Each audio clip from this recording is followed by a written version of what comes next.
This is Megan Prelinger. I'm an historian of space and technology. I'm also co-principal of the Prelinger Film Archives, from which this film was taken. This film by Robert Earl Barnes is a testament to the strength and intensity of an amateur's love of space exploration. Welcome to Beyond the Moon. I'll talk about what it is that Barnes has built, the history of the story that's told in this film, and explain a bit about its social and technological context. Barnes was an amateur filmmaker from Dayton, Ohio, who lived from 1931 to 2009. After his death, some of his films were sold by a friend of the family. The Prelinger Archives acquired 2 of his reels on eBay, and what we're watching is the second of the 2 reels. The films were made by Barnes between 1960 and 1962. The first reel, not shown, shows Barnes himself working in his workshop, building all the models and sets that he then utilizes to tell a story here in Beyond the Moon.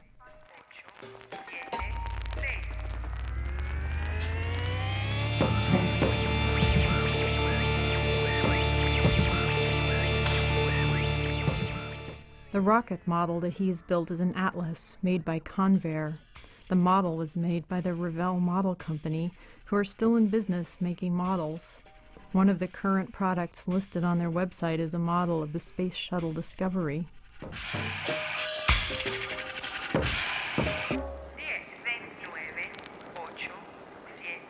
The Atlas missile started out its life as an Air Force intercontinental ballistic missile, the first ICBM produced in the United States. It was first flown in 1958 by the Air Force's Strategic Air Command. It was a workhorse of the Cold War, basically an 82-foot-long missile, originally armed with a nuclear warhead capable of traveling at 18,000 miles per hour for up to 5,500 miles. However, it was never utilized as a missile. In 1960, the same year Barnes started making this film, it was adopted by NASA in the Civil Space Program. It was disarmed and turned into a rocket. As a rocket, it had a long and glamorous career. It launched several missions of our first national human spaceflight program, Project Mercury.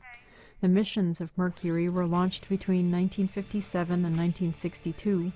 Atlas joined the Project Mercury support structure in 1960 and carried John Glenn on his historic first American orbit of Earth in 1962. Project Mercury was the primary fuel for public excitement about space exploration during the years that Barnes was making this film. The media of 1960 and 61 were filled with images and stories of the Mercury astronaut corps, their training, their histories, and the rockets and capsules they were going to fly in. Thomas Wolfe's novel, The Right Stuff, dramatized the stories of the Mercury astronauts. In using a model Atlas rocket to depict fictional interplanetary travel, Barnes was harnessing the stuff of his daily headlines and adapting it to a larger imagined story of future exploration. 13,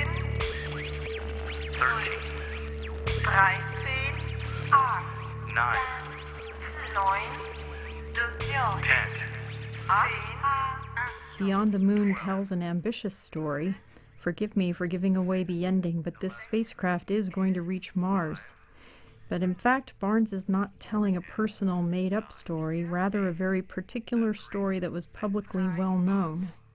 The idea that space exploration will proceed from Earth toward a wheel-shaped space station, then to the Moon, and then beyond the Moon to Mars, is a classic story. It originated with the German rocket engineer Wernher von Braun in the 1950s, and through his efforts to promote it as an inevitability, it came to be known as the von Braun paradigm. Between 1952 and 1954, Collier's magazine ran a series of articles promoting space exploration that were driven by interviews with von Braun and his close colleagues and followers. The articles were lushly illustrated by several prominent space artists, including Fred Freeman, Rolf Klepp, and Chesley Bonestell. The film we're watching right now draws heavily on the imagery and the ideas about space exploration that were originally most clearly and succinctly expressed in both text and image in those articles. We can't know whether or not Barnes read the Collier's articles, but it doesn't matter. Von Braun's paradigm of exploration, expressed first through Collier's and later through other media, directly influenced the whole public image of what space exploration would look like and how it would be conducted.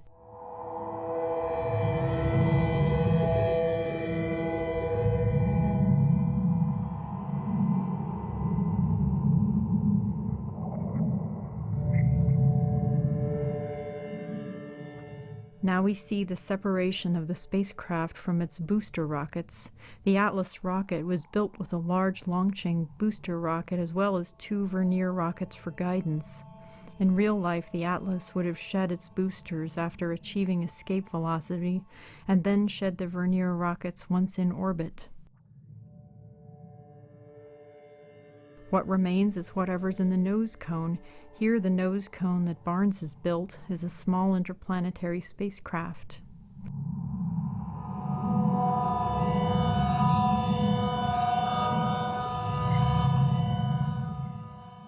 The wheel-shaped space station is prominent in the Collier's articles as it is here. The idea behind this design is that a wheel could be propelled around such that its centrifugal force would generate an artificial gravity for astronauts to walk around in.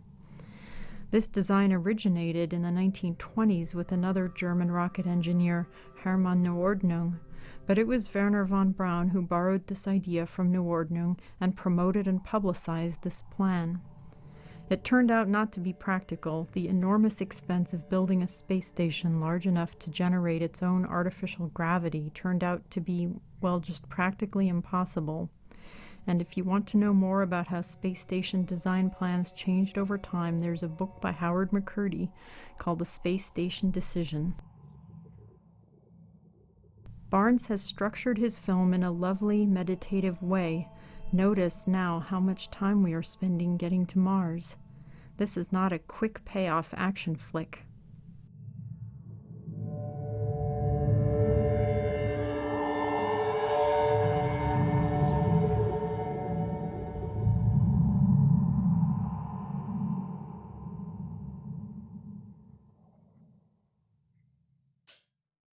I particularly like that Barnes interrupts the tedium of spaceflight with a brief glimpse of a flyby of a fiery comet.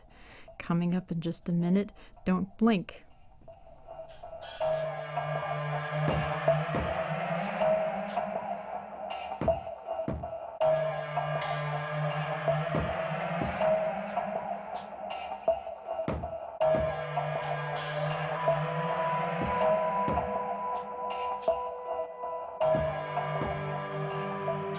In a minute, Mars will come into view. In depicting Mars, Barnes has opted for a retro-classical image. The red planet is shown to be streaked with marks on the landscape that look like the canals of old. Mars's face is not really streaked with dark marks, a fact that was well known by the early 1960s. So why would Barnes put them there? Well, when Mars was studied through telescopes in the 19th century, a leading astronomer named Giovanni Schiaparelli of Italy was the first one to believe that he saw canals on Mars. His preliminary idea was expanded upon to tremendous detail by an American astronomer, Percival Lowell. Lowell studied the so-called canals at length and sketched them in great detail. Later in the 20th century, improvements in telescope technology changed the scientific view of Mars, and Lowell's and Schiaparelli's canals disappeared with the improved optics. Later astronomers replicated the optical errors that caused Mars to appear streaked. The canals of Mars did not need to be real to profoundly influence the public imagination. The canals were depicted in magazines and in literature, and generated enormous speculation that they might be visible expressions of earthworks of an advanced civilization.